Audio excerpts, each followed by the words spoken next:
Hello dear learners, कैसे हैं आप सब। तो डियर आज जो है हम लोग हिंदी पेडालॉजी का एक नया टॉपिक लेके आया है और ये टॉपिक है आपका भाषा शिक्षण के सिद्धांत। ठीक है, और जिसको हम लोग इंग्लिश में प्रिंसिपल्स ऑफ लैंग्वेज टीचिंग कहेंगे।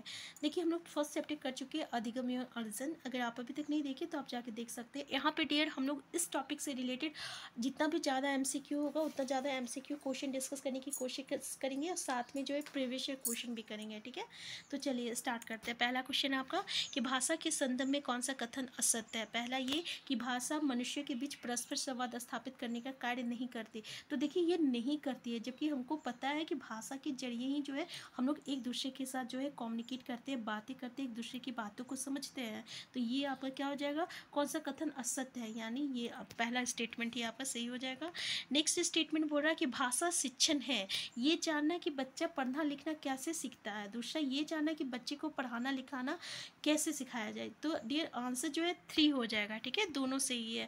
नेक्स्ट है भाषा शिक्षण आवश्यक है, भाषाई कौशलों से परिचित कराने के लिए, बच्चों की कल्पना शक्ति को बढ़ाने के लिए, सृजनात्मक का विकास करने के लिए। आंसर 4 हो जाएगा, सभी सही है इसमें। नेक्स्ट है भाषा शिक्षण का उद्देश्य है, पहला वक्ता के विचारों को समझ पाने की योग्यता का विकास, दूसरा केवल पठन कौशल का विकास, तीसरा पाठ्य पुस्तक से इतर पुस्तकों को पढ़ने की क्षमता का विकास। बिल्कुल सही है कि पाठ्य पुस्तक के बाद हम कोई भी बुक्स जो है पढ़ने का पढ़ सकते हैं। ठीक है, लेकिन केवल पठन कौशल का विकास ये सही नहीं है, ये नेगेटिव है, बाकी ये दोनों सही है। तो आंसर 4 हो जाएगा। नेक्स्ट क्वेश्चन है आपका कि भाषा शिक्षण के संबंध में कौन सा कथन सही नहीं है। भाषा शिक्षण में समृद्ध भाषिक परिवेश उपलब्ध कराना चाहिए। तो बिल्कुल सही है, परिवेश उपलब्ध कराना बिल्कुल ज़रूरी है। नेक्स्ट है भाषा की नियमबद्ध व्यवस्था को केवल व्याकरण के माध्यम से ही जाना जा सकता है। तो व्याकरण इसीलिए ताकि हम लोग उसके नियम को समझ सके कि अगर हम लोग भूतकाल में बोल रहे हैं तो कैसे बोले, भविष्य काल में बोले तो क्या कैसे बोले। ठीक है ना, तो ये कुछ नियम जानना ज़रूरी होता है।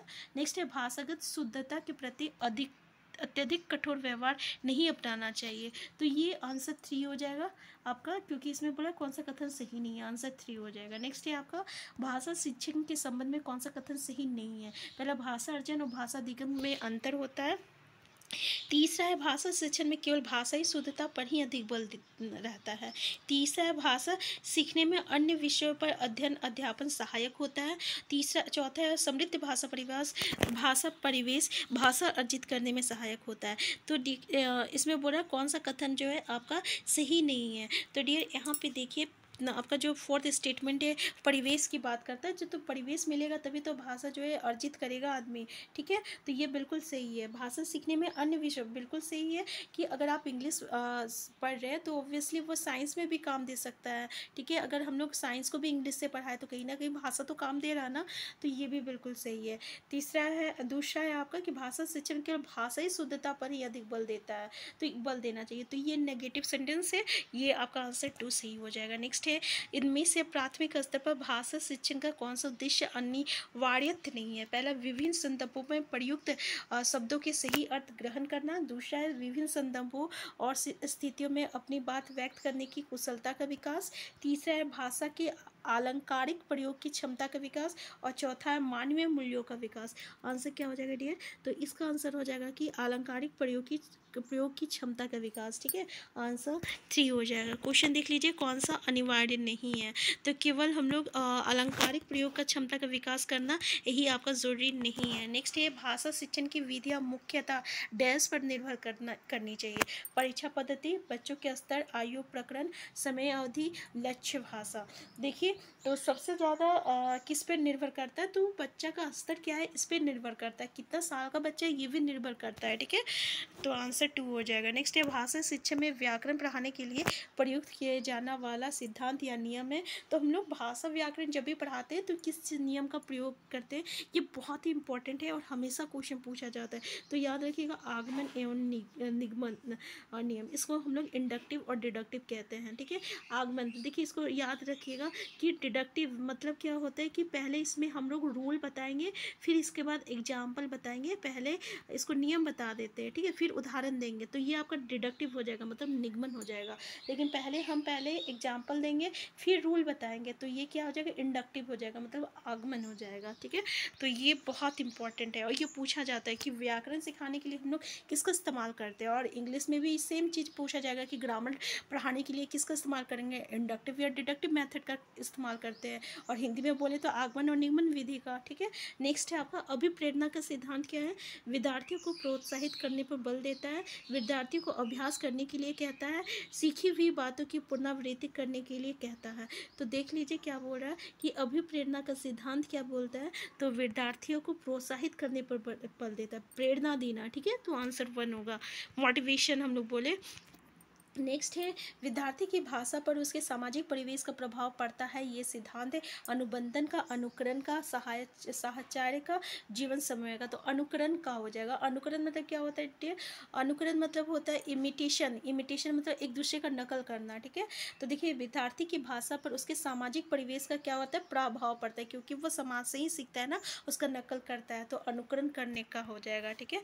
नेक्स्ट है मातृभाषा शिक्षण क्या है, विद्यार्थी की भाषा शिक्षण में व्यवधान उत्पन्न करता है, शिक्षण को सरल बनाता है। तो बिल्कुल सही है, बच्चे जो है जैसे छोटे बच्चे हैं ना, उसका मातृभाषा अच्छा रहता है, क्योंकि वो अपने परिवार से ही सीख जाता है। तो अगर वो जाएगा ना स्कूल और उससे वो कम्युनिकेट करेगा, तो वो शिक्षण में उसका जो है उसका सरल बनाएगा, ठीक है। तो आंसर 2 हो जाएगा। नेक्स्ट है कौन सा नियम स्थूल ज्ञान से सूक्ष्म ज्ञान की ओर अग्रसर होने की बात कहता है, ज्ञात से अज्ञात की ओर, अनिश्चित से निश्चित की ओर, पुण्य से अंश की ओर, मृत से अमृत की ओर। तो डियर आंसर क्या हो जाएगा, तो इसमें आंसर 4 हो जाएगा, मृत से अमृत की ओर क्या होता है ना आपका स्थूल ज्ञान से सूक्ष्म ज्ञान की ओर होता है, ठीक है।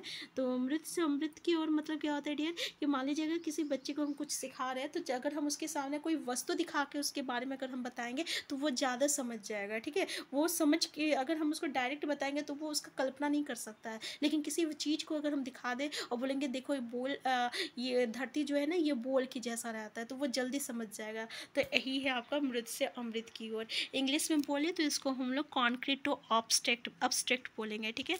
नेक्स्ट है आपको गणित के शिक्षक ने राहुल को वाक्य सही करने के लिए कहा, उनके द्वारा ऐसा करना भाषा शिक्षण के किस सिद्धांत के अंतर्गत आता है, मनोरंजन, अनुकरण, बहुमुखी एवं लेखन कार्य का सिद्धांत, या बहुमुखी प्रयास। तो डियर ये क्या हो जाएगा कि वो तो गणित पढ़ रहा है, लेकिन वो बोलता है अपना सेंटेंस सही करो, ये सेंटेंस सही करना ये तो हिंदी का काम हो गया ना, तो ये कौन सा प्रयास कर रहा है, तो ये आपका बहुमुखी प्रयास कर रहा है। जैसे कि एक भाषा में एक भाषा का प्रयोग जो है हम लोग दूसरे विषय में भी कर रहे हैं, ठीक है। तो ये हो जाएगा। नेक्स्ट है कविता पाठ, नेक्स्ट है कविता पाठ कविता पाठ करवाना किस सिद्धांत के अंतर्गत आता है, जीवन समन्वय का सिद्धांत, शिक्षण सूत्रों का सिद्धांत, क्रियाशीलता का सिद्धांत, बाल केंद्रितता का सिद्धांत। आंसर क्या हो जाएगा डियर, तो ये होगा क्रियाशीलता का सिद्धांत।